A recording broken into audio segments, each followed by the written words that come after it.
Welcome to the Three Dad Bods podcast. We're back and we're ready to entertain and put a smile on your face. Brent, Karl, and Sean are full of useless information. Just ask their kids.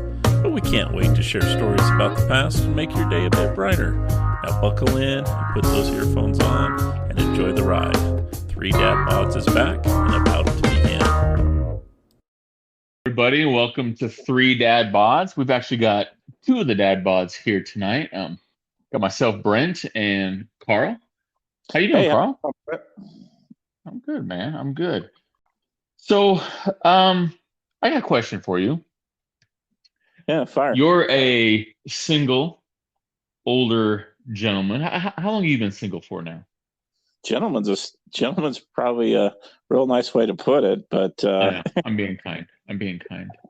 I'm 53, just like you, no, bro. But how long have you been single for? Oh, okay, sorry. Well, let's see. Basically, we split up about 2016, but divorce was official 2019. So, I guess 4 years. So 4 years, 4 or 5 years. So, I mean, it's a different world now than when we were out there as young teenagers and early 20s. And well, let me ask. I think it's a different world. Is it? Is it a big contrast? Well, I know there's a lot of garbage. I mean, there's a lot of noise you see on like YouTube, and I think dating apps kind of created a whole new world for dating. I mean, I'll admit, when I first started dating, I was a little bit confused about how things work now. Because to me, I mean, you remember the '80s. If you saw a cute girl at the movie theater, you'd say something stupid that would make her laugh, and then you would be pretty. I mean, I don't know. I was bold. I'd go up and eventually get the courage to ask him, like, "Hey, I think you're," Well, I can't So remember awkward too. It was, but you'd get their phone number, and then and this is just a complete stranger, and then you would just call them up, because they didn't have caller ID, and so you could be a creeper, and they wouldn't know any better, and then you could ask them out on a date, right?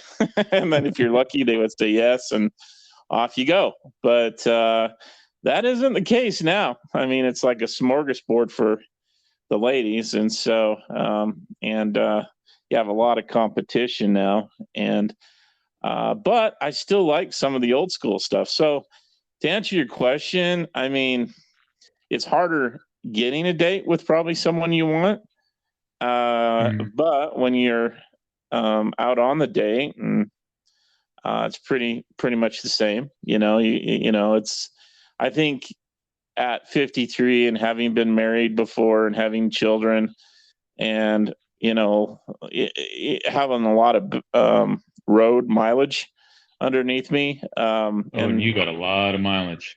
You can say that.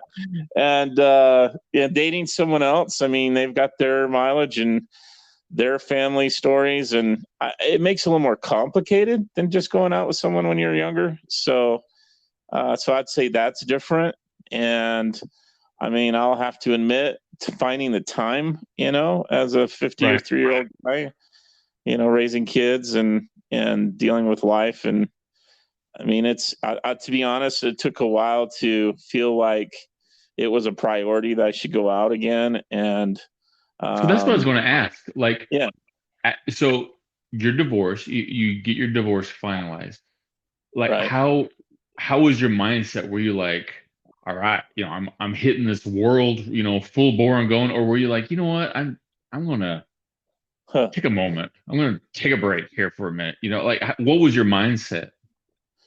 Well, I mean, someone that's been through a divorce will understand. I mean, at first, you're a little angry, a little upset. I mean, I kind of went down the red pill, because women initiate divorces more than men do. I think it's ridiculous. Like 78% of divorces are initiated by women, from what I understand. And so So I felt defeated. I mean, it was the biggest decision of my life, and I screwed it up, as far as marriage. Right. Um, and then the fears of what was going to happen, dealing with each other. And then, I mean, I was lucky. She actually worked with me really well. She's been very good to work with, and we've been co-parenting great. But you didn't know that And at you the actually had a different circumstance where you had custody of the kids, right? Yeah, I mean, so our oldest, she was old enough to go live on her own when we went through the divorce, and then we had Uh-huh. 4 boys at that point. And my ex felt that, and they wanted to go to the same school, and I was, and so and I guess we'd talked before a few times about how, you know, boys, learn from their dads. I mean, they still need Yeah. their mom, but when they're teenage boys, they learn a lot of life lessons from a dad. And so I think, the boys wanted to continue to stay in the home, and and I was staying there. She was the one moving out. Hmm. And they just wanted to, keep their friends.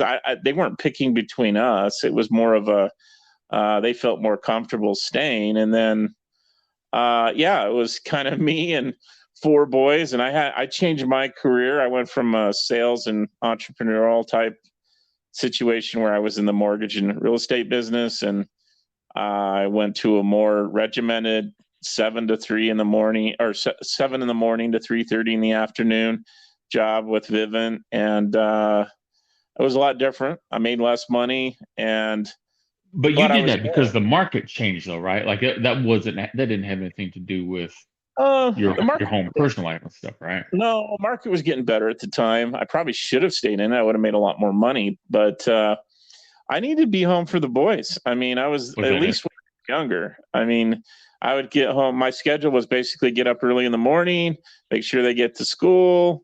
Then I would get home at 3:30, 4, make dinner, hang out with. More importantly, it was just the quality time we'd all spend together. And sometimes you have conversations about school. I mean, even to this day, I mean, being able to show my boys how to, kind of guide them through how to ask someone out, and how to treat girls on dates, and how to be respectful, and then also to kind of know where things are, in a potential relationship with a new girl.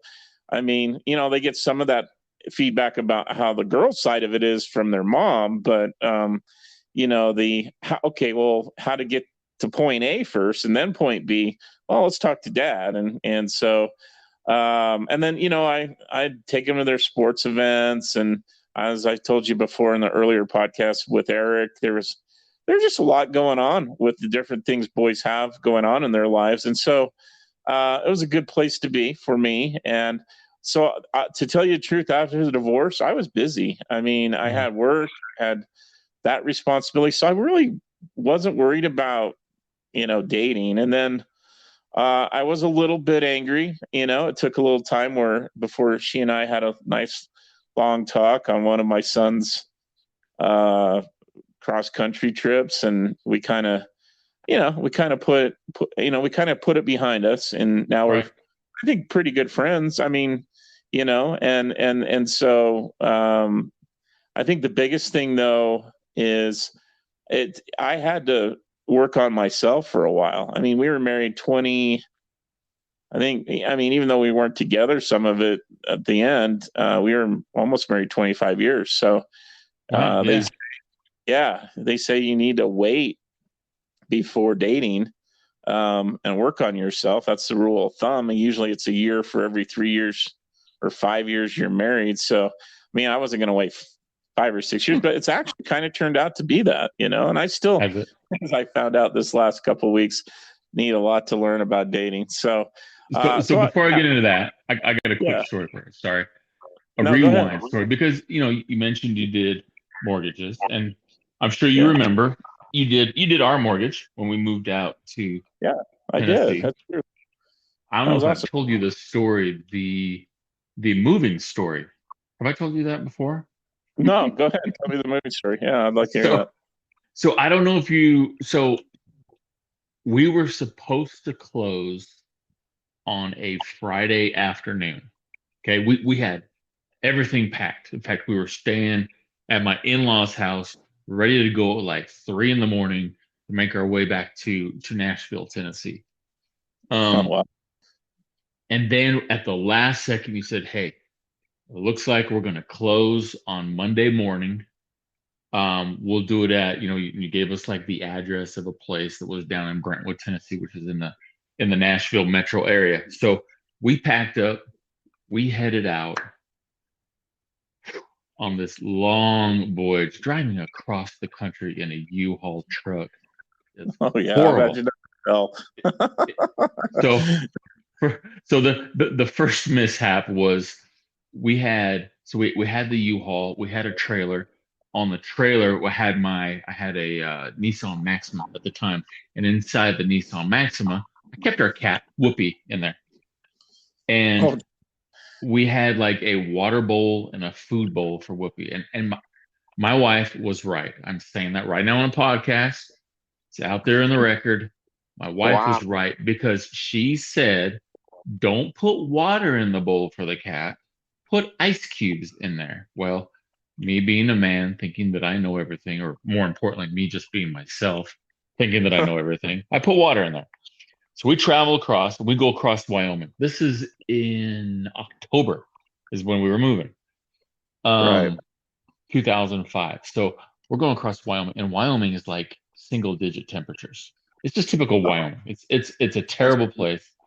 I'm It's sorry if you windy. live there. Yeah, on one trip, on another side note, we drove. I hit the odometer at 0 from the one time I saw a tree, and we did not see another tree for 100 miles. I'm not exaggerating. That is the honest truth. It's the worst. They should kick the 10 people out that live there, make it the national prison, spot that thing with windmills, and you could power the whole entire country. Anyway, so it's 5 degrees. We're leaving. We left that Friday because we were, in a hurry to get back here in time to close. And so we stayed in, I want to say it's probably Rollins. We get out of the car. It's freezing cold. I check on the cat. The cat's water has spilled all over the cat and has frozen on the cat's fur. And so we have, yes. She was very much alive. She was pissed. She was a cat sickle, is what she was. And she just, I mean, she was so mad. So, she was mad at you. Okay. So we get to Nashville. We get to Nashville Sunday night, I think it was. We stay in a motel because we've got nowhere else to stay. And so I mentioned I had the cat in the car. We had a dog named Snoopy, who was a lab beagle mix. And Snoopy rode with me in the U-Haul, and we kind of sedated him a bit.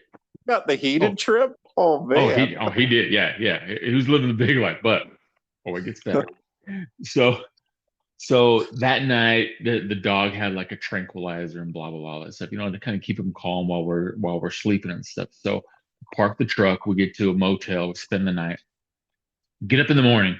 I don't know if you remember this, but like not all the documents were there. So like everything's a little chaotic. And this real estate agent that is quote unquote representing the people for the house that we're buying it from, she suddenly throws out there, well, you guys can't move in until the funds are actually in my client's hands. Oh, geez. Yeah. And so I was like, no, that's not it. Like when I send the money, that's it. It's our house. It's our house to buy.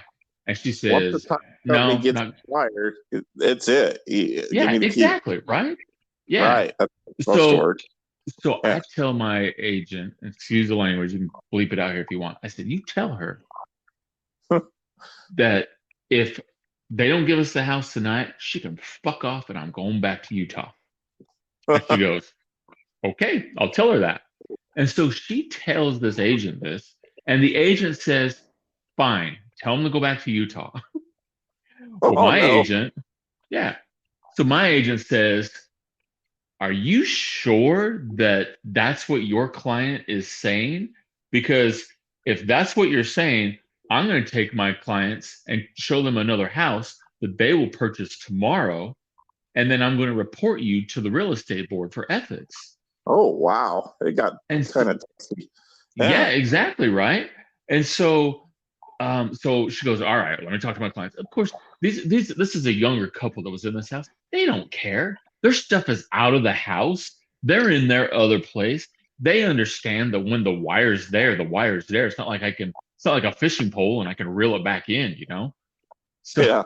she's like, all right, they can go ahead and move in. So we get that cleared, and it's stressful. Like signing on a house, as you all know, it's not an easy thing, right? Oh, it's So not easy on either end of it. Where I remember when we were getting that paperwork ready for you. I mean, that's the one stress of being in the mortgage business that would keep me up at nights, and I got hives sometimes from that job. But anyway, oh, I go bet. ahead. So Keep going with the story. It's good. all right, So so we finish up, right? We finish this debacle. I think I called you and we're like, all right, we're good. You're like, yeah, just be here at X and X time. So my wife yeah. goes over as I'm talking to you on the phone. She goes over and she checks in the truck. And she comes back and she's like, uh, Oh Brent, no. you need to see this. I'm like, now what? And so I hang up with you. I go walking over. I look in the truck. The, the driver's seat, no, the passenger seat is gone. Literally Oh, gone. gone. My dog, yeah, the tranquilizer wore off my dog Oh, and he ate the seat. Not only that, he tore the roof off. He tore the sun visors down. Like he went in on a binge. he went He on a freaked. rampage. Yeah. Oh my goodness, Wow. he freaked out. And let me also point out, we were the first people to ever use this U-Haul truck. It was brand spanking new. Oh no. So so Well, there goes the deposit. I casually step down from the door and I Boy. just walk away. And my Tracy is like, Brent, talk to me, talk to me. What? Talk to me. And I'm like, and I look at her, I'm like, what am I supposed to say? Like, what do This you whole do thing. in this situation, right? So, Yeah. so I called my old insurance agent, Ford Hill, fantastic guy. I don't know if he's in the industry anymore. Just an amazing guy, though, I tell you. Yeah. And I call him up and I go, hey, Ford, uh, I don't know how to say this, but my dog just ate the truck. He goes, Oh, what? I what? said, yeah. And I kind of explained to him what happened. He just started laughing. He goes, Brent, That's don't funny. worry about it. It's covered. Don't worry about it. Just take the truck back. So we did later that night return this truck with no passenger seat in it. So yeah, so like we went down, we closed it, and everything past that point were actually turned out pretty good. Besides Yeah, my I think daughter vomiting it, later in that night, but yeah, I think it closed well, and I remember that.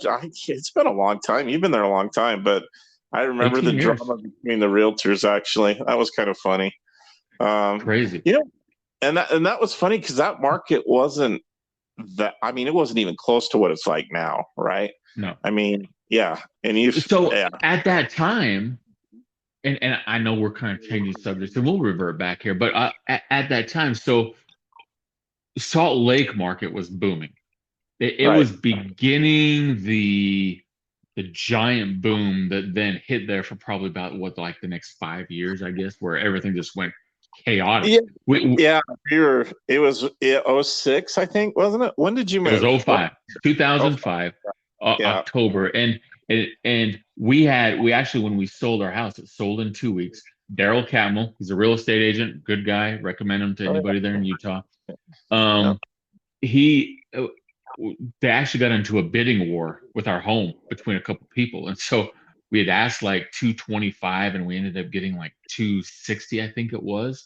And I was baffled that anybody would spend that amount of money on a small starter home in Harriman, Utah, that was 2,000 total square feet, and then we came to Nashville and we got this house that we're in now that has 3,600 square feet for the same price, for $250,000. And so Yeah, now that yeah, house in here is probably absolutely. Oh, dude, it is 700. That we looked at it on Zillow or something like that. $700,000. Are you kidding me? That's insane for a starter house. I know, and the whole market's priced anybody with a starter income, like new people, like the kids, out of any chance of getting a house right now. So yeah. That's what I Anyway, don't get. How are my kids going to get themselves a home with they today's will. salaries and stuff? And yes, so like my home here now is sitting on the market. Well, it's not on the market, but I mean it sits for about 600,000 itself. And this is our retirement.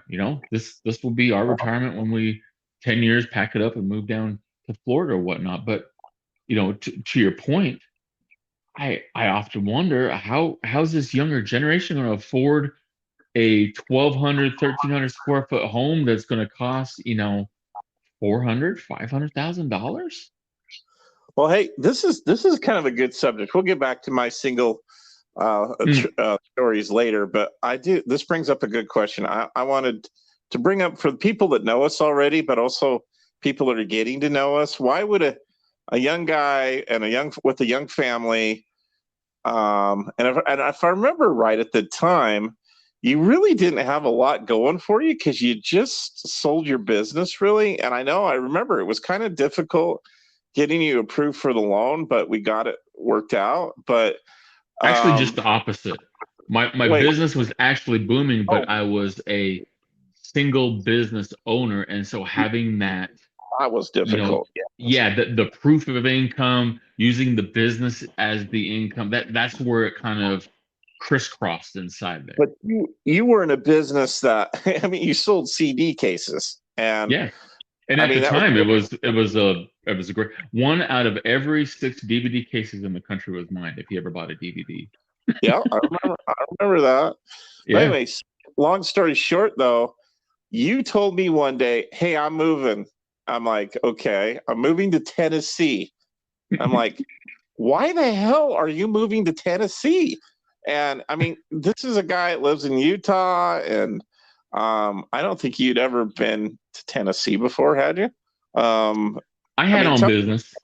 how Yeah, did this all start? I mean, what convinced you to move to Tennessee and move out of I guess the nest here in Utah and move across the country to a humid jungle? That's what it feels like in the East Coast. What caused you to lose your mind and want to move to the East? And then tell me also, kind of explain, how, I mean, what a blessing, or I guess you could say how that turned out, because I think it's been an amazing thing for you and your family. But go ahead. yeah. So, all right. So after we had our youngest daughter, we outgrew our home. We had 3 kids. We were in that starter home. We loved that home. When we moved to Harriman, there was only 700 people living out there. It was on the far outskirts of the valley, away from everything. And now, as if anybody's been, if you live in Salt Lake or you've been around the area, it's enormous. I mean, it's crazy out there. I get Well, lost going out and there. It's for changed those so much.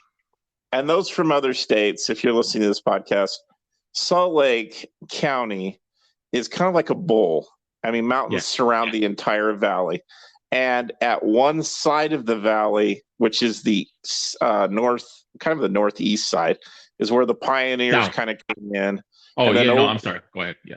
yeah, and over the last 125, 50 years, the whole valley's kind of filled in. And that area that Harriman is on the far western, southwestern side where they had farms and they had a mine called Kennecott. It's a pretty big deal. Yeah. But and it I was had an ATV that I would go riding up the mountain, and I had a good friend across the street there. I mean, God, there were just hundreds of trails. I mean, you could spend days and days out there. Oh, it's incredible, you know? And I remember once we were up on top of the ridge of the mountain there, and on the other side of the mountain was where the military base was, where the Apaches did their fighter training. And so they shoot off 155 millimeter ordnance every day to this day. So we were on top of the mountain just riding around, and I flipped around and I'm looking, you know, at Salt Lake Valley. I mean, it's incredible view. You're up there on top and stuff. And also my buddy turns around, he just like turned white and turns around and there's this Apache like staring at us from the backside with his gun saying, "Leave the premises now, you're on unauthorized territory," and all that stuff. So anyway, so we'd outgrown our home. We'd been Utards our whole entire life. Those who don't know, a Utard is born and raised in Utah.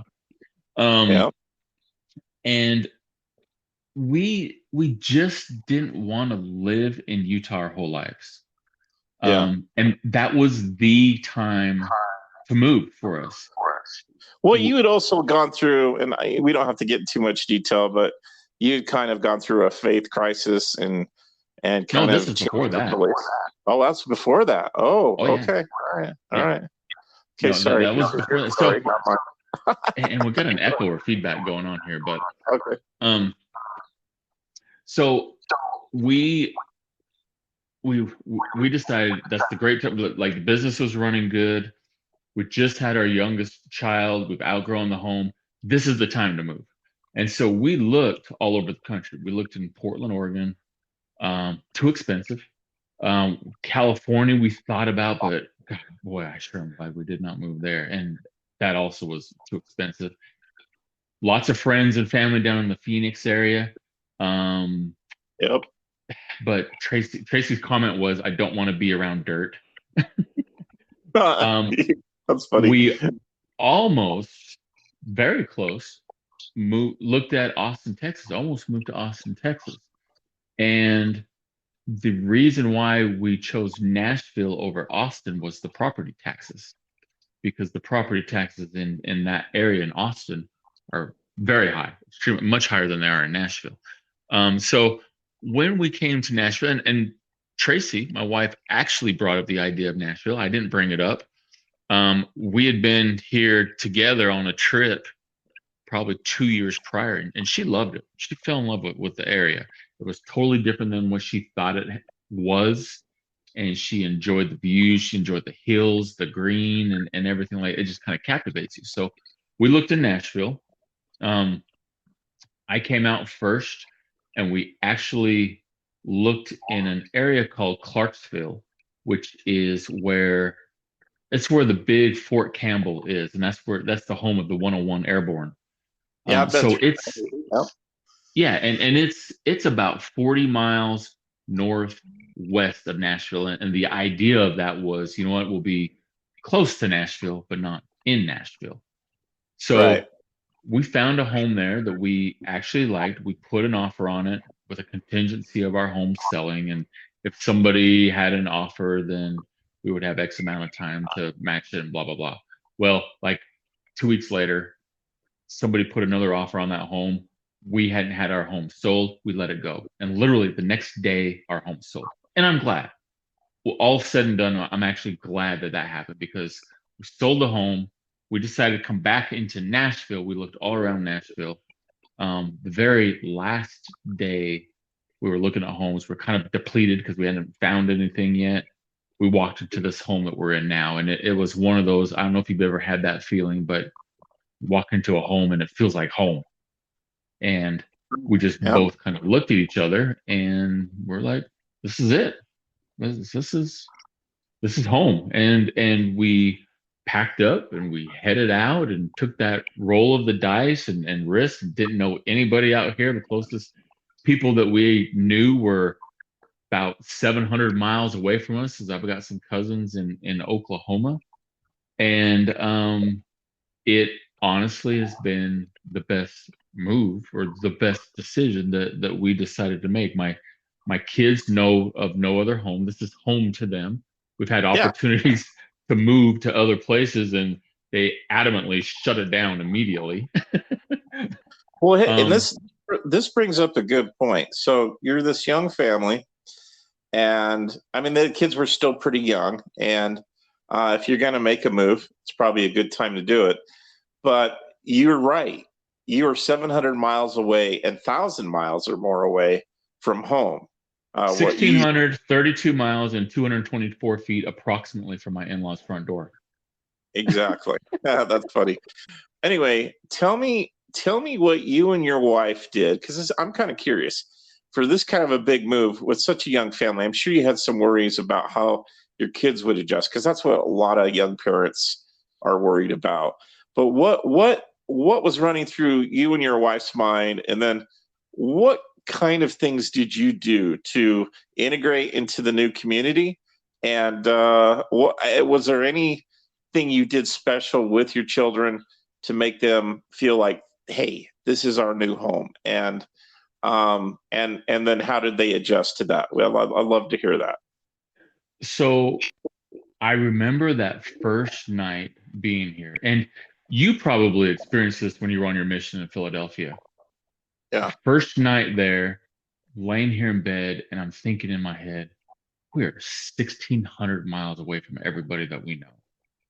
I don't even know where the town airport is. Yeah. I mean, it's an area where, and those of you who know Salt Lake, it's very easy to find your place around. You find your way around. Big mountains are east, little mountains are west. Everything's on a grid. 4,800 south is followed by, I mean, it's a numeric system, and everything is on a grid. Here in Nashville, no, it's not like that at all. If you go around the block here, you're going to end up in Alabama.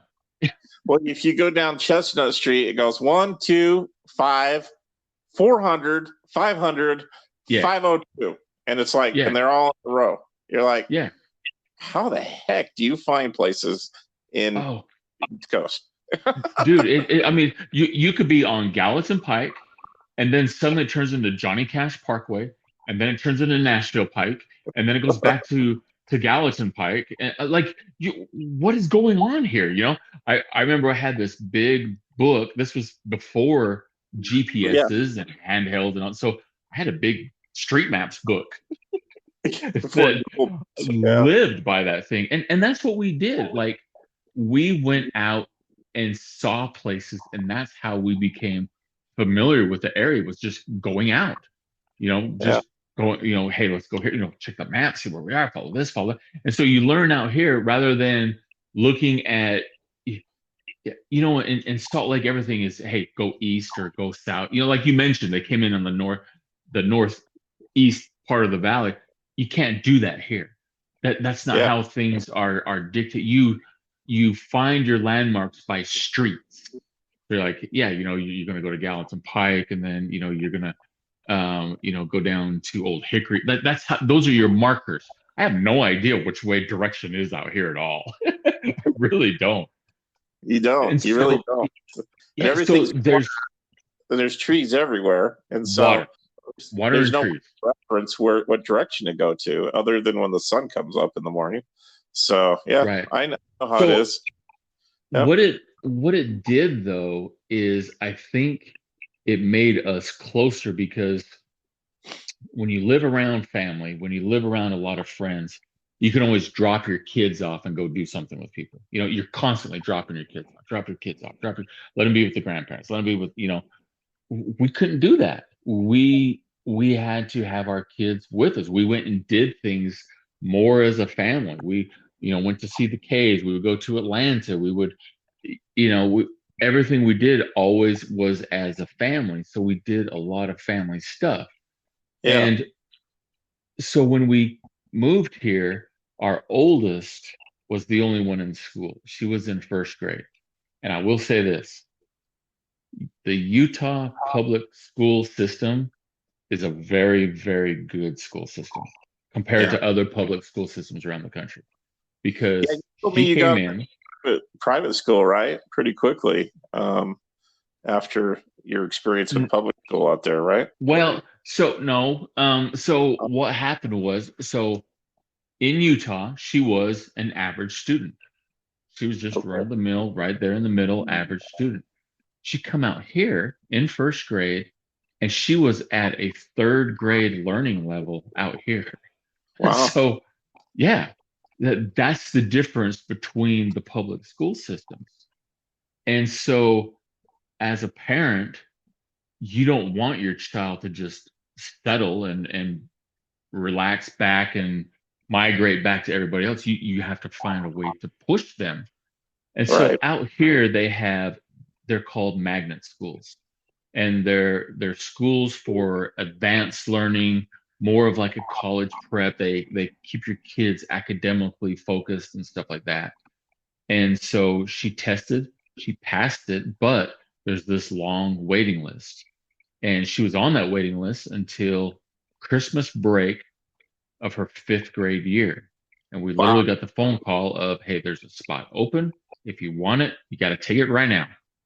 And so Oh, wow. Tracy and I kind of sat about it. We talked with Maya for a little bit, and we felt, we have to do this. We've got to put her in. And it was a great decision. And she went to school there from fifth grade all the way until she graduated. Um, so, so the other two were not in school. Yeah. I kind of brought up on another podcast about sports with my son being 4 years old and trying to get him in baseball, and all there was soccer. But sports is how we then became noticed in the community. I started coaching that one team. My boy got on a baseball team the following year. We had baseball friends, and then we had football friends, and then we had basketball friends. And then when I think my boy was in second grade, we put him and his sister in Catholic school. And at that school, I became the basketball coach for their middle school team. I remember. Yeah, I Oh, remember you telling me about that. funnest time in the world. I loved it. Absolutely loved it. Greatest kids, greatest parents. That school, it was built in 1954. They'd never won a championship. We won 2 championships in the 3 years that I was there. It's not for me, I'll tell you that, because I had studs as players. They were outstanding. They grasped what I was trying to teach them, and telling you, they rolled. But that's how we got to know people, was through sports and through these activities. Hey, you're kind of average as a basketball player, but that's good. You were able to teach the kids to be a little better than you, so that's great. Dude, I was amazing at basketball coaching. This brings up you brought up a good point, though.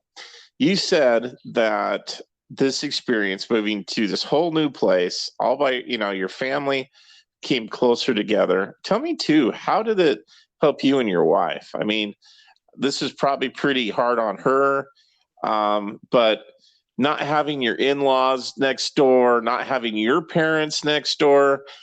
I mean, I hear a lot of these stories where, mom and dad are still influencing their kids after they get married. How did that help your marriage? Did it create any challenges that you guys had to work on? I mean, did it bring you closer together? Tell me a little bit about you and your wife's marriage, if you're okay with that. So my wife is the most amazing person on earth. For her to be able to deal with me, amen, when she dies, they will most likely name a cathedral after her. She'll become a saint. Yes. Yeah, absolutely. I am not the easiest person in the world to deal with. My kids, my wife, anybody who works with me will tell you that flat out. So, but and look, like everybody else, we've been married for 25 years. There's all kinds. Sometimes it feels like there's more rocky roads than there are smooth roads. But I think the one thing, ever since we got married, like we've seen married couples that have the husband and wife have their own checking accounts still. That just baffles us. Yeah, when we became married, it was us, not me, not you. It was us. And so in coming out here, that us kind of magnified, because we didn't have anybody to lean on for decisions. We didn't have anybody to go to for a handout. Everything we did, we had to do on our own. The decisions we made on our own, and we made those decisions together. And so when you have a true partnership in a marriage, I think that builds a stronger foundation. Now, again, that's a good point, Brett. So you felt like after the move that you had a real partnership in every sense of the word versus before. We had to. We didn't have a choice because there was nobody to fall back on. And again, let me be very, very clear. It hasn't been a perfect marriage. And I don't think there is a such thing as a perfect marriage. It just that's a myth. Yeah, that's a myth. Yeah, it's a difficult thing with social media, with everything that we deal with here. It's a tough job, but to her credit, she is the one that has held everything together. She's a very strong woman, and yeah, I love that woman to death. Yeah, no, that's great. I mean, so I guess, and part of the reason we're doing this podcast, everyone, is we want to give back to our friends, family, and anyone who's listening to this podcast right now. And one thing I've always been watching, especially here in Utah, it's a kind of a problem. Part of the reason why our home prices are so high is because everybody wants to live by mom and dad. And I get it. I mean, there's a big warm family culture here with the LDS faith, and a lot of people, invest in that. But there's a lot of, there's kind of also too with that. It creates kind of more of a clannish kind of fear of what's outside. I mean, they even inside the faith, they'll even call the Gentiles or the non-Mormons, and there's almost this fear of leaving the mother country, leaving Utah. And I guess what I wanted to just establish here is your story is great because it shows that a family can become closer together, a marriage can become more of a partnership. And I just want, you tell, and also too, I mean, as far as your recommendation for younger people who may be in a situation where, it's impossible to get a home in the area they live, but their mom and dad or their family's close by. I just love to hear this kind of a story because you can create your own story, right? I mean, you tell me. Oh, yeah. So, I'm sorry, I had the dogs come running in here and I got sidetracked. But no, you're right. And look, I don't think it happens to everybody. It depends on what you have together. If you're the type of couple that you each have your separate bank account, I don't know if something like this could work for you. Right. Because I don't know if you're accustomed to living like that. I will say also too, and you kind of had asked, like, how has it been? What's it like? People here are fantastic. They really are. They're kind. They're not overbearing. And I'm sure there's, like everywhere else, there's people that are like that. But one of the things growing up in Utah and being there that I at least felt is, you've heard the term keeping up with the Joneses. It almost seems like, if you build up on a hill, and then somebody's going to want to build up on the hill higher than you with a larger home, and you're like, well, I can't be down here. I got to be up higher on that. You know what I mean? Like you have to be better, and it's more of a monetary and all these people being strapped to the prices of their homes and life. And that type of mentality, at least in this area where we've been, it's not like that. You have a mixture of people who have and people who don't have, and you coexist together. You have neighborhoods where you have large homes, lots of property, and then down the street might be a smaller home and an older home, and they're still good friends. They're neighbors. They're not trying to compete. How do you say it? Like Yeah. wealth wise against each other. They're just accepting of what you have, and you feel very blessed for what you're So able to have. sure, social claiming pressure isn't as high. Yeah, I get it. I think, and this is another thing. In my job, I call people all over the country every day. I'm in sales, and I talk to people in the South a lot. And the one feeling I get, and granted, the South has its issues, and I mean, there are, there are good people and there are bad people, and stupid people and really intelligent people. I mean, just like everywhere else. I mean, there's crime, but there's some really good people in the Right. South, and I've really felt like you're just saying that people take you more for just who you are as a person in most cases, and I also think the way of life, I mean, other than the darn humidity, which I can't stand, other than that, I really think people should take a look, because I've been looking at the real estate prices down there, and a lot of people are talking about, and I think too in the Midwest in certain areas you can experience this as well. I know my nephew moved up to South Dakota, and he's having an amazing experience up there.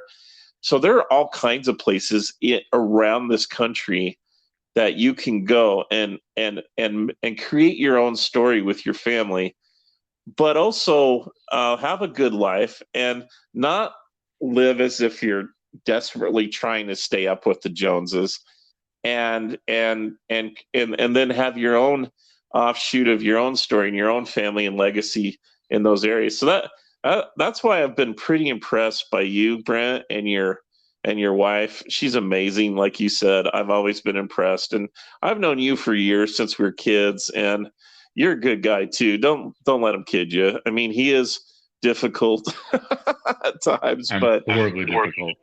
but he's funny.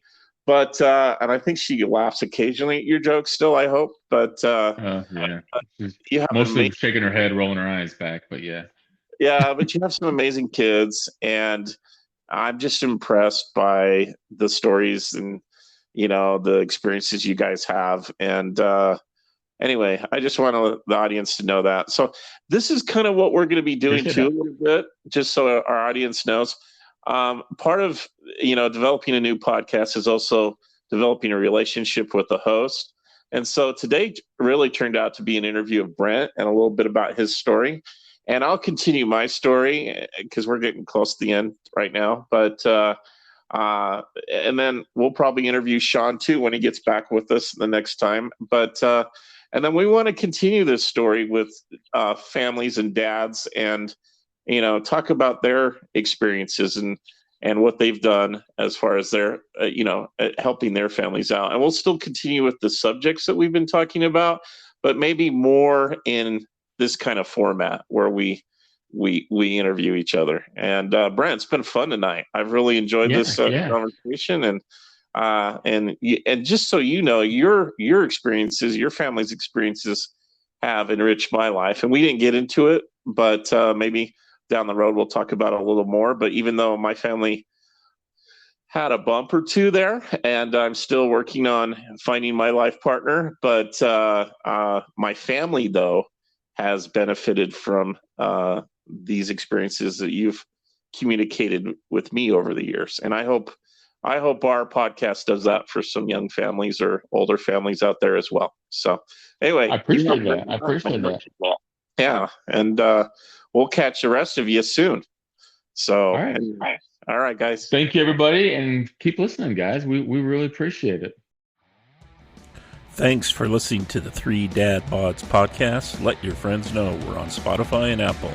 And don't miss an episode. Rock on.